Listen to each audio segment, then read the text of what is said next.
Le projet, nous l'avons initié en mai 2014, première pierre mars 2015 et inauguration 9 juin. Donc un timing parfait, puisque c'était le timing que nous étions donné, c'est-à-dire une petite année de construction réelle. Cette réal, pour nous, c'est plutôt une success story pour l'instant. On a fait plusieurs chantiers. Celui-ci est le plus important que nous avons confié à cette réal.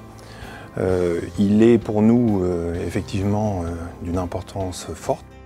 La difficulté, c'était de partir d'une feuille blanche et d'avoir donc un projet d'une ampleur comme celui-ci, c'est-à-dire 5000 m² de locaux, de marques, comme je le disais tout à l'heure, et en plus sur 20 000 m² de terrain. Un des éléments essentiels que je voulais dans le nouveau bâtiment, c'est une gestion des flux clients qui permettent un passage simple et une compréhension simple pour nos clients de la séance de circulation de notre nouveau garage. Et là-dessus, cette réal a su nous écouter, nous partager leurs expériences et en même temps, nos contraintes d'organisation et notamment de métier de garagiste, on va dire.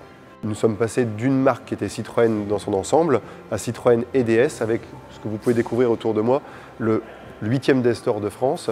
Donc effectivement, cette réal a su s'adapter aux contraintes évolutives des marques et notamment de DS sur une nouvelle conception, puisqu'entre le premier coup de crayon et effectivement la construction et la réalisation, nous avons dû modifier une partie de la structure DS.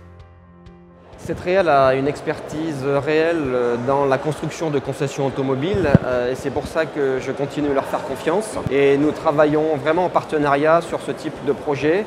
Et je pense qu'aujourd'hui nous avons réussi une belle construction en termes de qualité, en termes de budget, en termes de délai. Ils ont répondu à nos attentes. Nous avions imposé une contrainte supplémentaire au cahier des charges de cette réal, c'est la réciprocité commerciale de nos fournisseurs. On construit un garage à peu près une fois tous les 30 à 35 ans, donc il n'était pas évident pour nous, en tout cas il était même, me semblait essentiel pour nous, de solliciter nos clients dans l'élaboration du projet. Et c'est une des contraintes que nous avions imposées à cette réal, qu'ils ont parfaitement respectées et surtout qu'ils ont su aboutir, puisque pratiquement 70% du chiffre de dépenses est allé dans des entreprises locales. Donc effectivement, la réciprocité commerciale locale a été aboutie.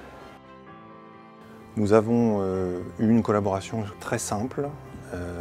Les délais ont été tenus, ce qui est important, les coûts aussi. On a fait une autre réhabilitation et puis certainement un autre projet à venir dans les jours ou les semaines qui viennent. Nous sommes fiers d'avoir participé à l'élaboration de ce projet.